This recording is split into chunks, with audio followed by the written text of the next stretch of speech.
দাম বাড়ানোয় আখের আবাদ বেড়েছে নাটোরে। এবার চাষ হচ্ছে গত মৌসুমের চেয়ে প্রায় ৩,০০০ একর বেশি জমিতে। মন প্রতি দাম ২৪০ টাকা করায় ভালো থাকায় লাভের আশা দেখছেন চাষিরা। গত কয়েক বছর ধরে কাঙ্ক্ষিত দর পাচ্ছিলেন না নাটোরের আখ চাষিরা।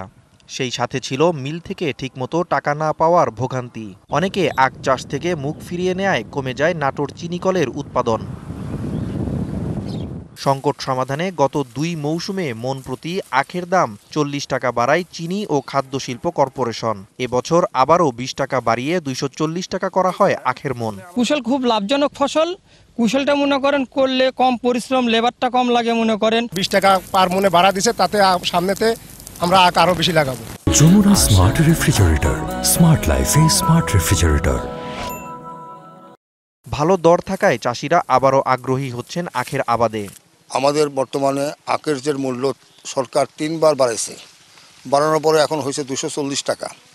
এই ২৪০ টাকা হওয়ার পরে চাষিদের মধ্যে একটু আলোড়ন সৃষ্টি হয়েছে, তারা আখের আবাদ করবে। এখন আখের দাম বৃদ্ধি হওয়ার জন্য আমরা আবার নতুন করে আখ লাগানোর চেষ্টা করছি বা লাগাচ্ছি। গত মৌসুমে নাটোর চিনিকল জোনে আখ চাষ হয়েছিল ৪,৮৫৮ একর জমিতে। চলতি মৌসুমে আবাদ হচ্ছে ৭,৭৫২ একর জমিতে।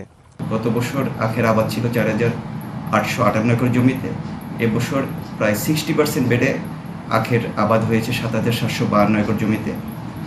সামনের যে ক্রাশিং মৌসুমটা আছে ২০২৪-২৫, এখানে লক্ষ্যমাত্রা নির্ধারণ করা আছে ৯০,০০০ মেট্রিক টন আখ মাড়াইয়ের। ইনশাল্লাহ এই লক্ষ্যমাত্রা অর্জিত হবে। ২০২৪-২৫ মৌসুমে নাটোর চিনিকলের উৎপাদন লক্ষ্যমাত্রা ধরা হয়েছে ৯০,০০০ metric ton. DBC news desk.